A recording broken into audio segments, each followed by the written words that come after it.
Clic-clac. Tiré de Je voudrais que quelqu'un m'attende quelque part d'Anna Gavalda. 5 mois et demi que j'ai envie de Sarah Brio, la responsable des ventes. Est-ce que je ne devrais pas plutôt dire 5 mois et demi que je suis amoureux de Sarah Brio, la responsable des ventes? Je ne sais pas. Depuis tout ce temps, je ne peux pas penser à elle sans avoir une érection magnifique. Et comme c'est la première fois que ça m'arrive, je ne sais pas comment appeler ce sentiment. Sarah Brio sans doute. Non, elle n'a pas eu l'occasion de toucher mon pantalon ni de sentir quelque chose, mais elle sans doute. Évidemment, elle ne sait pas que ça fera 5 mois et demi mardi, parce qu'elle est moins attentive que moi aux chiffres. Je suis expert comptable, alors forcément. Mais je sais qu'elle sait, parce que c'est une maligne.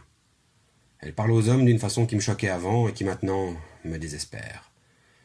Elle leur parle comme si elle avait des lunettes spéciales, du genre le rayon X de Superman, et qui lui permettent de voir exactement la taille du sexe de son interlocuteur. La taille au repos, j'entends. Alors évidemment, ça fait des drôles de rapports dans la boîte, vous pouvez imaginer. Elle vous serre la main, elle répond à vos questions, elle vous sourit, elle prend même un café avec vous, dans un gobelet en plastique, à la cafétéria, et vous, comme un con, vous ne pensez qu'à serrer vos genoux ou à croiser vos jambes. C'est vraiment infernal. Le pire, c'est qu'elle n'arrête pas de vous regarder dans les yeux pendant ce temps-là. Et dans les yeux, uniquement. Sarah Brio n'est pas belle, elle est mignonne, et ce n'est pas pareil. Elle n'est pas très grande, elle est blonde, mais pas besoin d'être un grand Manitou pour voir que ce n'est pas sa vraie couleur, ce sont des mèches. Comme toutes les filles, elle est souvent en pantalon, et encore plus souvent en jean, ce qui est dommage. Sarah Brio est un tout petit poil potelé.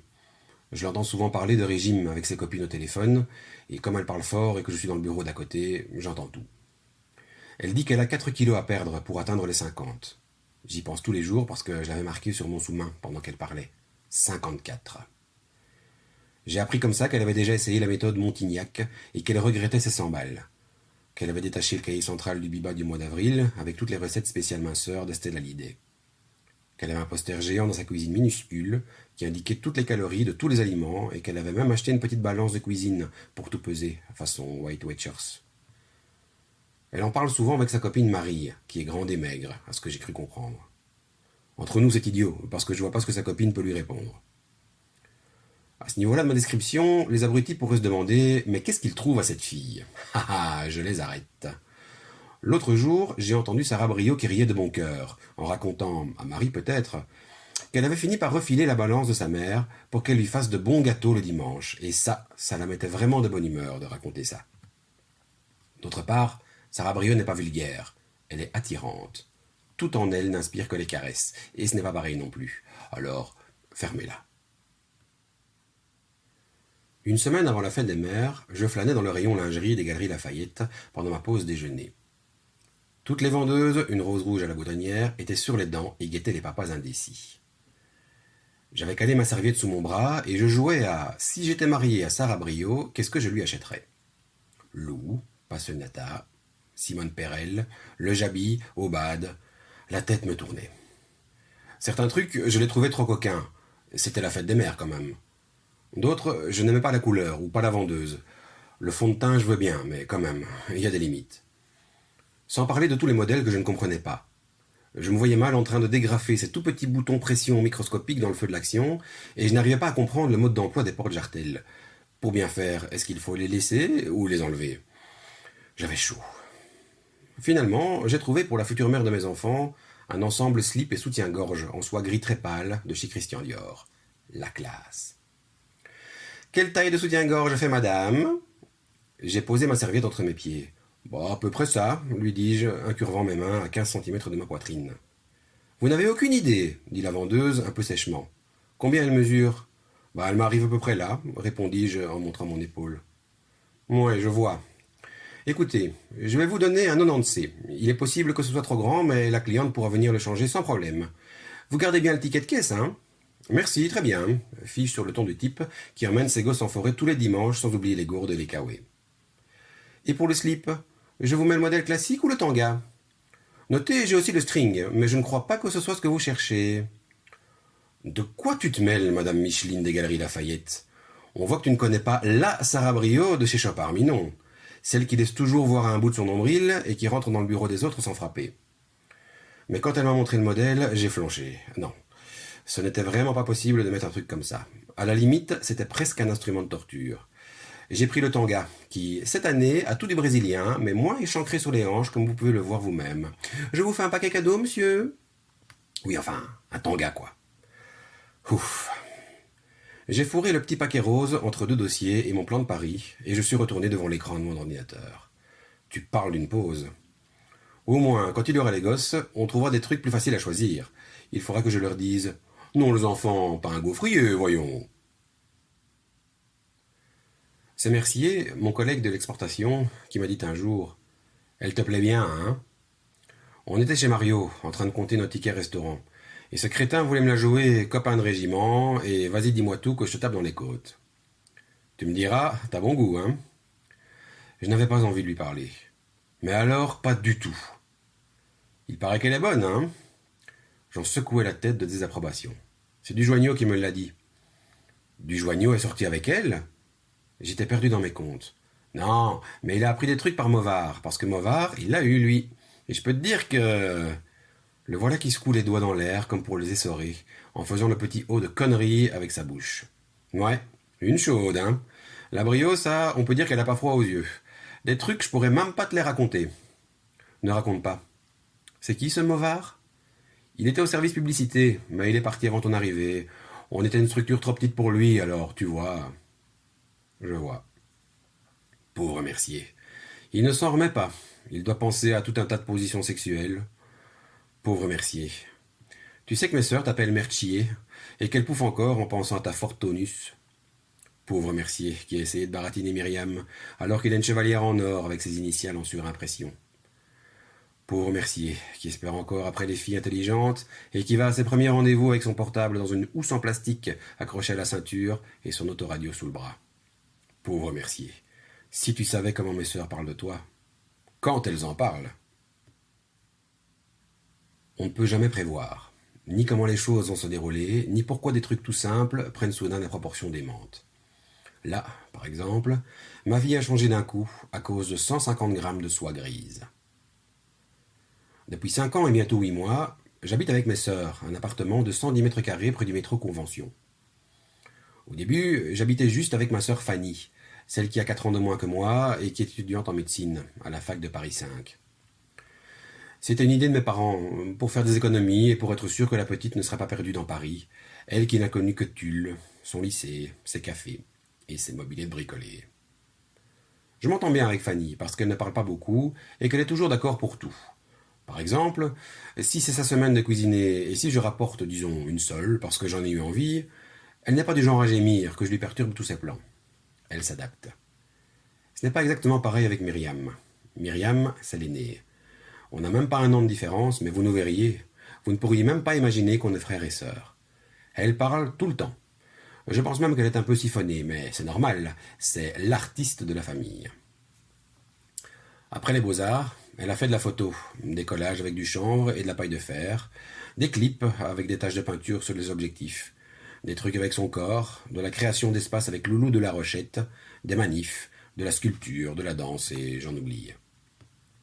Pour l'instant, elle peint des trucs que j'ai du mal à comprendre, même en plissant vachement les yeux. Mais d'après Myriam, j'ai la case artistique en moins, et je ne sais pas voir ce qui est beau. Bon. La dernière fois qu'on s'est engueulé, c'est quand on est allé ensemble, à l'exposition Bolstanski. Mais quelle idée aussi de m'emmener voir ça, franchement. Tu crois pas que j'avais l'air d'un con, en train d'essayer de comprendre le sens de la visite? Myriam est un vrai cœur d'artichaut. Tous les 6 mois, depuis l'âge de 15 ans, ce qui doit faire à peu près 38 fois, si je ne m'abuse, elle nous ramène l'homme de sa vie. Le bon, le vrai, le mariage en blanc, le ça y est, cette fois c'est du solide, le dernier, le sûr, le dernier des derniers. L'Europe à elle toute seule. Johan était suédois, Giuseppe italien, Eric hollandais, Kiko espagnol, et Laurent de Saint-Quentin en Yvelines. Bon, évidemment, il en reste 33. Pour l'instant, leur nom ne me revient pas.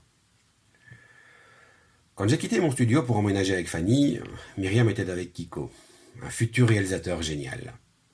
Au début, on ne la voyait pas beaucoup. De temps en temps, ils s'invitaient à dîner tous les deux et Kiko apportait le vin. Toujours très bon. Heureusement, vu qu'il n'avait que ça à foutre de la journée à choisir le vin.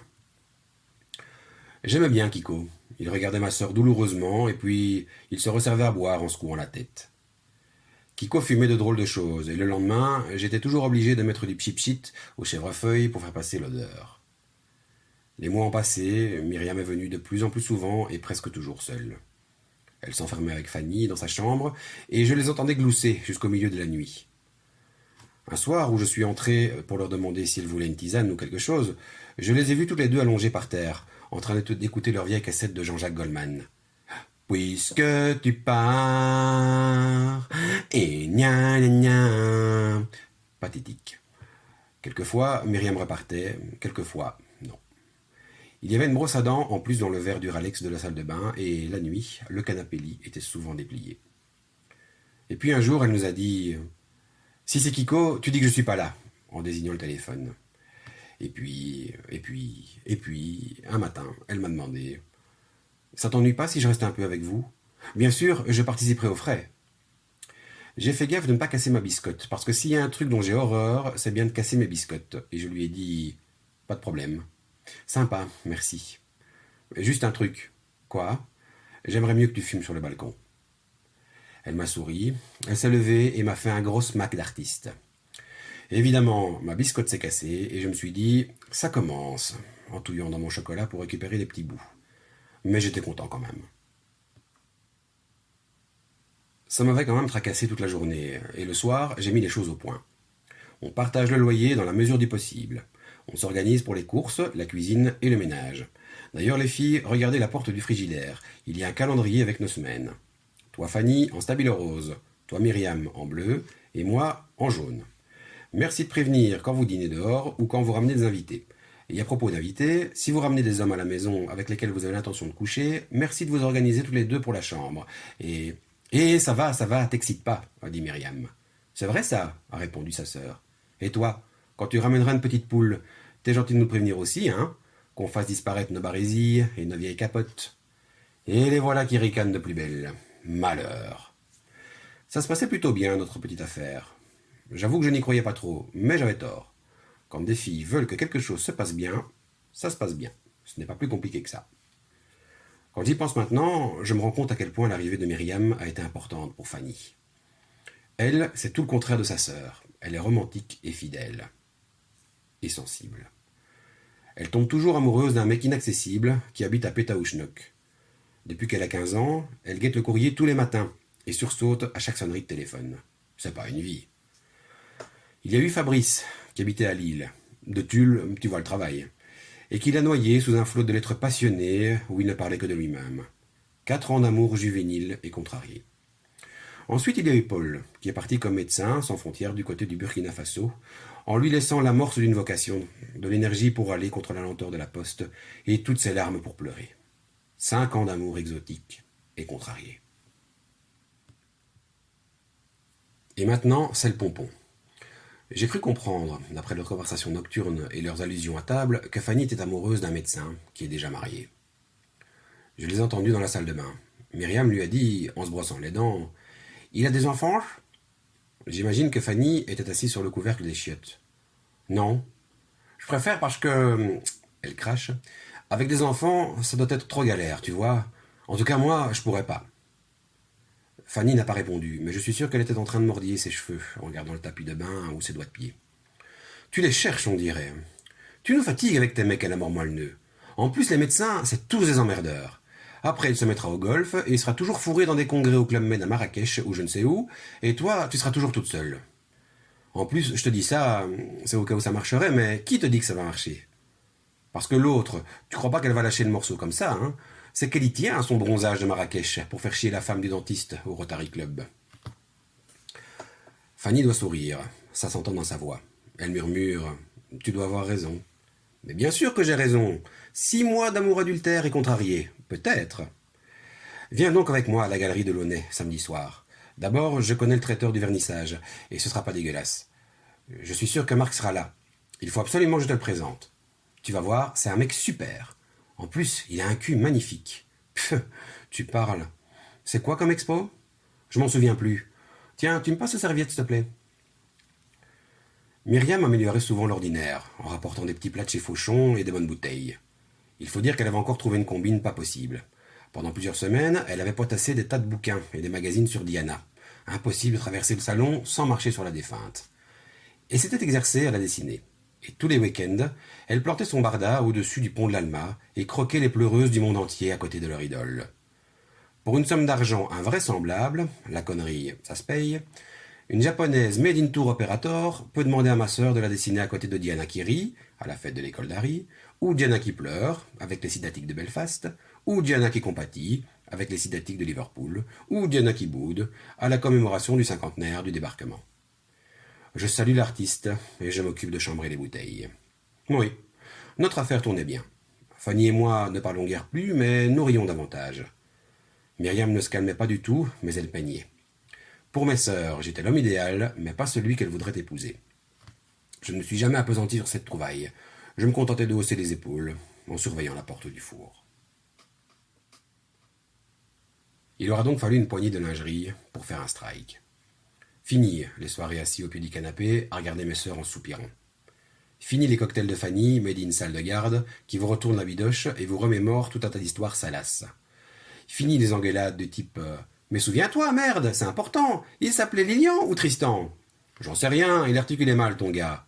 Mais c'est pas possible, ça, tu le fais exprès ou quoi? Essaie de te rappeler.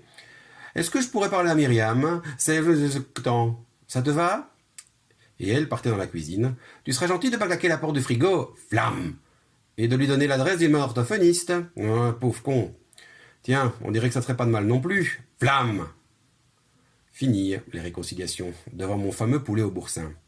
Alors, tu crois que t'es pas mieux ici avec nous, plutôt qu'avec le temps, dans un attrape-gogo sous vide? Fini les semaines au stabilo.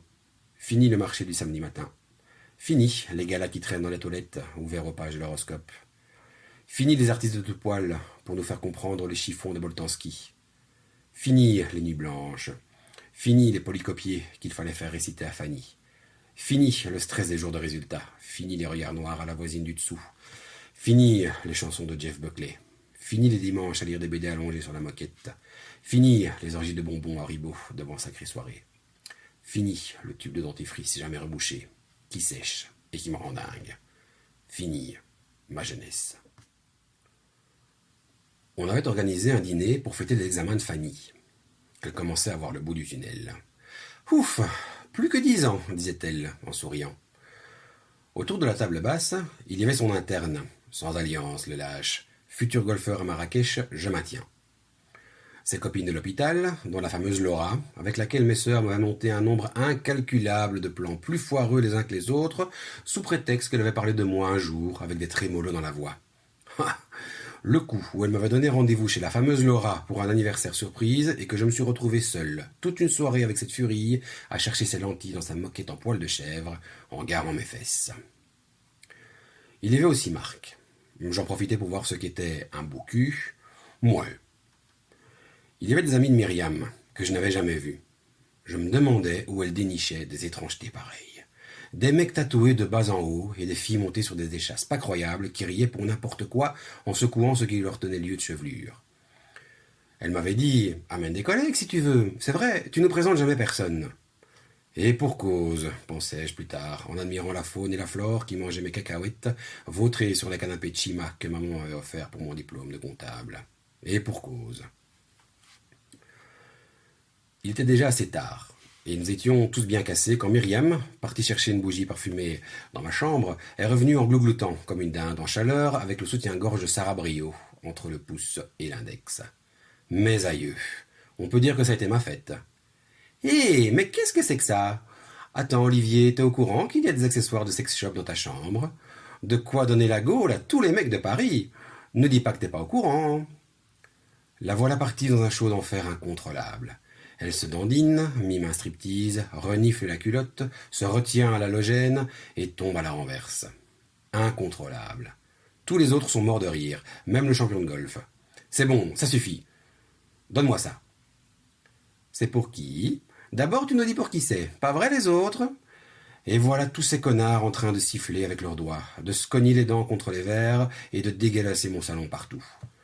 En plus, t'as vu les lolos qu'elle a? Attends, mais c'est au moins du 95, hurle cet abruti de Laura. On s'embête pas, hein, m'a soufflé Fanny, en faisant des trucs tordus avec sa bouche. Je me suis levé. J'ai pris mes clés et mon blouson et j'ai claqué la porte. Vlam! J'ai dormi à l'hôtel Ibis de la porte de Versailles. Non, je n'ai pas dormi, j'ai réfléchi. J'ai passé une bonne partie de la nuit debout, le front appuyé contre la fenêtre, à regarder le parc des expositions. Qu'est-ce que c'est moche! Au matin, ma décision était prise. Je n'avais même pas la gueule de bois et je me suis tapé un petit déjeuner grandiose. Je suis allé au Puce. C'est très rare que je prenne du temps pour moi. J'étais comme un touriste à Paris, j'avais les mains dans les poches et je sentais bon l'aftershave Nina Ricci Formen distribué dans tous les hôtels Ibis du monde. J'aurais bien aimé que ma collègue de travail me surprenne au détour d'une allée. « Oh, Olivier !»« Oh, Sarah !»« Oh, Olivier, qu'est-ce que tu sens bon !»« Oh, Sarah !» Je buvais le soleil devant une bière pression à la terrasse du café des amis.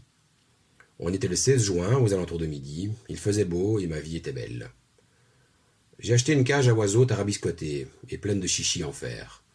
Le gars qui m'a vendu ça m'a assuré qu'elle datait du 19e siècle et qu'elle avait appartenu à une famille très cotée puisqu'on l'avait retrouvée dans un hôtel particulier, intacte, et patati, et patata, et vous réglez comment? J'avais envie de lui dire « Te fatigue pas mon vieux, je m'en fous ». Quand je suis rentré, ça sentait le monsieur propre depuis le rez-de-chaussée. L'appartement était nickel. Pas un grain de poussière, avec même un bouquet sur la table de la cuisine et un petit mot « On est au jardin des plantes, à ce soir, bisous ». J'ai défait ma montre et je l'ai posée sur ma table de nuit. Le paquet Christian Dior était posé à côté, comme si de rien n'était. Ah, mes chéris, pour le dîner, je vais vous faire un poulain au boursin inoubliable. Bon, d'abord choisir le vin et mettre un tablier, bien sûr. Et pour le dessert, un gâteau de semoule, avec beaucoup de rhum. Fanny adore ça.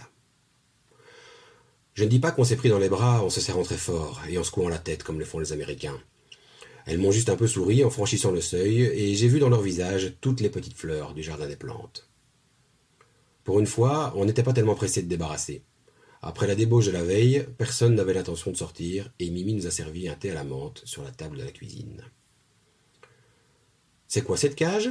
a demandé Fanny. « Je l'ai achetée au Puce ce matin, à un gars qui ne vend que des cages anciennes. »« Elle te plaît ?»« Oui. »« Eh bien, c'est pour vous. »« Ah bon, merci, mais en quel honneur ?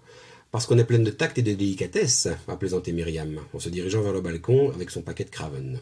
« En souvenir de moi, vous n'aurez qu'à dire que l'oiseau s'est envolé. »« Pourquoi tu dis ça ? » ?»« Je m'en vais, les filles. »« Tu t'en vas où ? » ?»« Je vais aller habiter ailleurs. »« Avec qui ? » ?»« Seul. »« Mais pourquoi ? C'est à cause d'hier soir ? Écoute, je te demande pardon. Tu sais, j'avais trop bu et... Non, t'inquiète pas. Ça n'a rien à voir avec toi. Fanny avait l'air vraiment sonnée et j'avais du mal à la regarder en face. T'en as marre de nous ? Non, c'est pas ça. Mais pourquoi alors ? On sentait que les larmes lui montaient aux yeux. Myriam était plantée là, entre la table et la fenêtre, avec sa clope au bec qui pendait tristement. Olivier, qu'est-ce qui se passe ? Je suis amoureux. Tu pouvais pas le dire tout de suite, espèce de crétin ? Et pourquoi tu nous l'as pas présenté ? Quoi ? T'as peur qu'on la fasse fuir ? Tu nous connais bien mal. Si ? Tu nous connais bien ? Ah, elle s'appelle comment ? Elle est mignonne ? Oui ? Ah merde. Quoi ? Tu ne lui as presque pas parlé ? Mais t'es con, quoi ? Oui, t'es con. Mais non, t'es pas con. Tu ne lui as presque jamais parlé et tu déménages à cause d'elle. Tu crois pas que tu mets la charrue avant les bœufs ? Tu mets la charrue où tu peux, oui, vu comme ça, évidemment.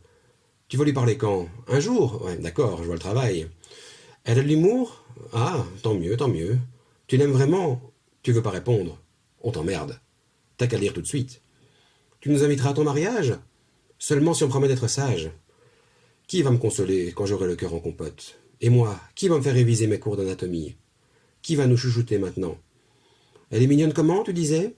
Tu lui feras du poulet au boursin ? Tu vas nous manquer, tu sais. J'ai été étonné d'emmener si peu de choses. J'avais loué une fourgonnette chez Kiloutou et un voyage a suffi. Je ne savais pas si je devais le prendre bien, genre voilà la preuve que tu n'es pas trop attaché au bien de ce monde, ou carrément mal, genre regarde mon ami, bientôt 30 ans et 11 cartons pour tout contenir. Ça ne fait pas bien lourd, hein ? Avant de partir, je me suis assis une dernière fois dans la cuisine. Les premières semaines, j'ai dormi sur un matelas, à même le sol. J'avais lu dans un magazine que c'était très bon pour le dos. Au bout de 17 jours, j'ai été chez Ikea. J'avais trop mal au dos. Dieu sait que j'ai retourné le problème dans tous les sens. J'ai même dessiné des plans sur des papiers à petits carreaux. La vendeuse aussi pensait comme moi. Dans un logement aussi modeste et aussi mal fichu, on aurait dit que j'avais loué 3 petits couloirs, le mieux, c'était un canapé-lit. Et le moins cher, c'est un clic-clac. Va pour le clic-clac. J'ai aussi acheté un set cuisine. 65 pièces pour 399 francs, essoreuse et râpe à fromage comprises. Des bougies, on ne sait jamais. Un plaid, je ne sais pas, je trouvais que ça faisait bien d'acheter un plaid. Une lampe, bof. Un paillasson, prévoyant. Des étagères, forcément. Une plante verte, on verra bien. Et 1000 autres bricoles. C'est le magasin qui veut ça. Myriam et Fanny me laissaient régulièrement des messages sur le répondeur du genre « Tut, comment on allume le four ? Tut, on a allumé le four, mais maintenant on se demande comment on change un plomb parce que tout a sauté. Tut, on veut bien faire ce que t'as dit, mais où t'as rangé la lampe de poche ? Tut, hé, c'est quoi le numéro des pompiers ? Tut. » Je crois qu'elles en rajoutaient un peu, mais comme tous les gens qui vivent seuls, j'ai appris à guetter et même à espérer le petit clignotant rouge des messages en rentrant le soir. Personne n'y échappe, je crois. Et soudain, votre vie s'accélère drôlement. Et quand je perds le contrôle de la situation, j'ai tendance à paniquer. C'est bête.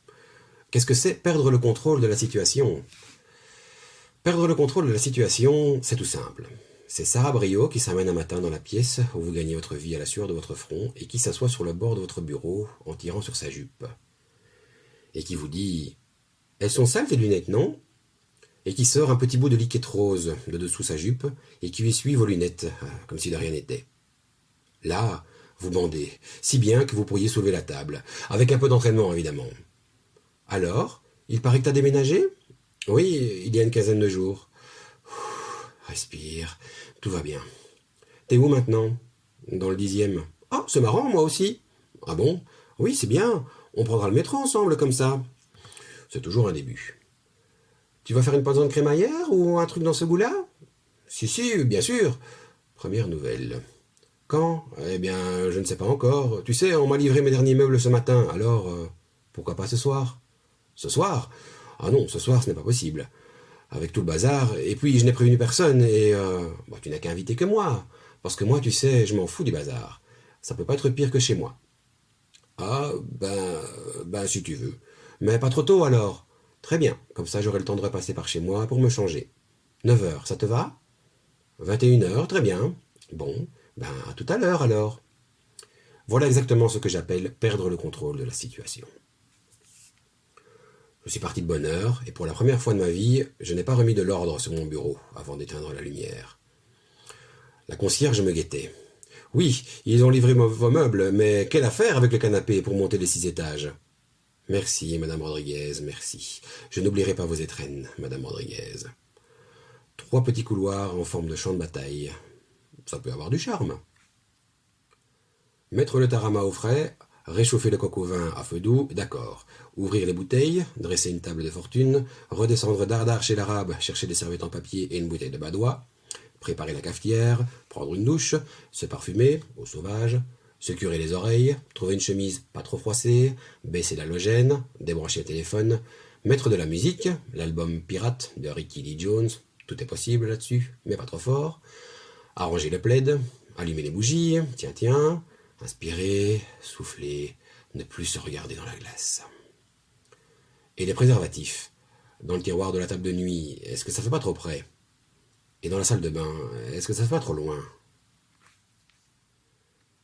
Dring, dring ! Peut-on décemment dire que j'ai la situation bien en main ? Sarah Brio est entrée chez moi, belle comme le jour.